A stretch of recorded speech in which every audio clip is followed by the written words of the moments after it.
지금 생각해도 머리가 쭈빗쭈빗 쓰는 이야기입니다. 때는 2003년 새해를 막 지난 시점이었습니다. 저는 사회에서 만난 친구들과 강원도에 있는 현대 산업개발콘도에서 4박 5일간 휴가 아닌 휴가를 보내며 대학생 생활 중 반이라는 방학을 나름대로 알차게 회도 먹고 오락도 하면서 친구들과 하루하루를 보내고 있었습니다.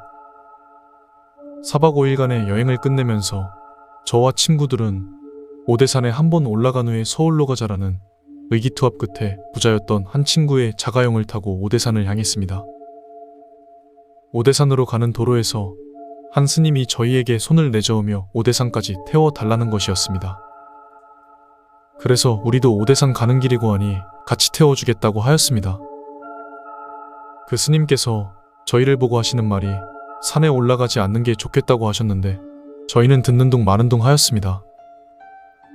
저희는 오대산 입구에 내려서 산에 올라갈 채비를 하고 오르기 시작하였습니다.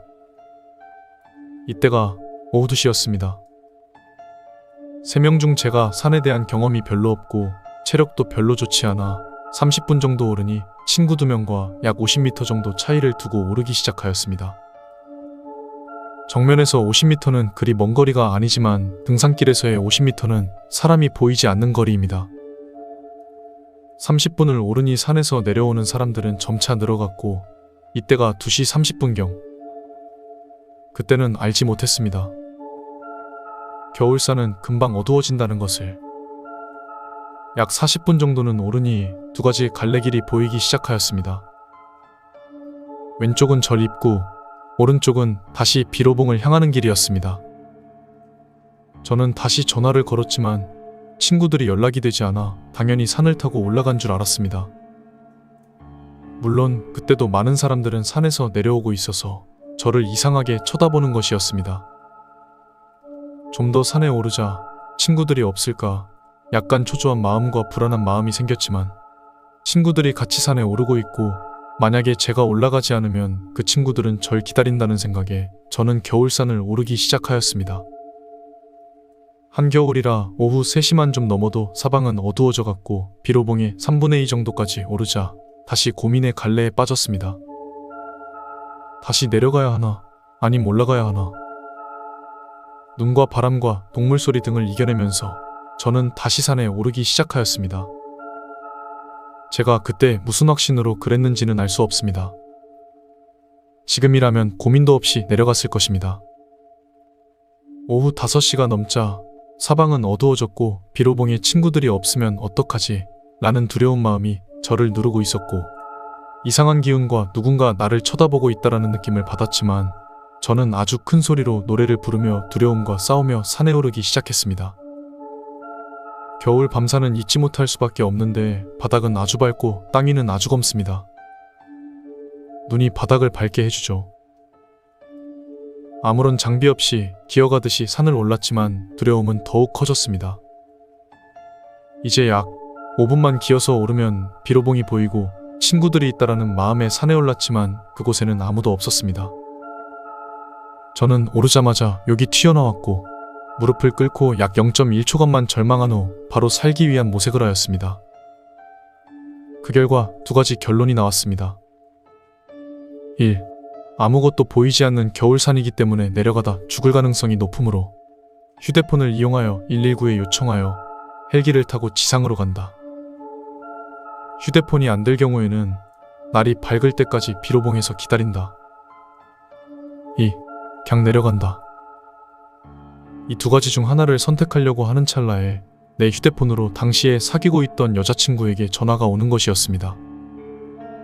난 살았다 하고 쾌재를 불렀는데 제가 전화를 받자마자 휴대폰이 자동으로 꺼져버리는 것이었습니다.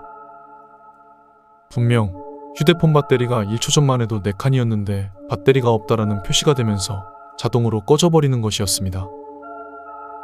저는 계속 휴대폰을 켜봤으나 켜지지 않았고 여기 있다간 안 되겠다는 생각이 들어 어떻게 되던 말던 내려가자 라는 결론을 내리고 내려가기 시작하였습니다. 저는 내려갈 때 양손을 벌리면서 가슴을 땅에 대고 눈썰매를 타듯이 내려가기 시작하였고 돌이나 나무들에 살이 까이고 찢기면서 내려올 수밖에 없었습니다. 눈이 바닥에 너무 쌓여 어디가 길이고 어디가 낭떠러지인지 알 수 없었기 때문이죠. 그런 식으로 내려오길 30분. 저는 온몸에 상처와 피가 넘쳐났고 옷은 완전 걸레가 되었습니다. 3시 30분 코스를 30분 만에 내려온 거죠.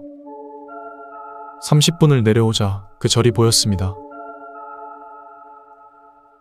그 절의 갈래길에 쓰러지듯 누워서 쉬고 있었습니다. 그러자 사람들은 저를 이상하게 쳐다보았지만 저는 그것이 눈에 들어오지 않았고 살았다는 안도감이 오자 바로 공포감이 저를 뒤덮었습니다. 내가 방금 겪은 것들이 믿어지지 않는다는 그 공포감은 오대산 입구로 내려올 때까지 이어졌으며 친구들과 함께 타고 온 차가 보였고 저는 거기에 있는 친구들을 보았습니다. 그 친구들은 저를 보더니 대체 어디 갔었냐고 화를 내는 것이었습니다. 제가 산에 올라갔다고 하자 그 친구들은 깜짝 놀라며 자기들은 그 절에서 비빔밥을 먹으면서 저를 기다렸다는 거였지요. 겨울밤 산이라 당연히 제가 오르지 않았을 거라면서. 차에 시동을 켜자 제 주머니에 있던 휴대폰은 자동으로 켜지며 배터리는 다시 4칸으로 변해 있던 것이었습니다. 저는 화들짝 놀랬지만 확인하고 싶었던 것이 생각났습니다. 당시에 사귀고 있던 여자친구의 전화를 걸어 너가 나한테 전화했었냐고 묻자 자기는 전화를 하지 않았다는 거였습니다. 저의 모든 머리카락이 서는 것을 알 수 있었고 나는 오늘 무슨 일을 겪은 거지 하며 서울로 올라오게 되었습니다.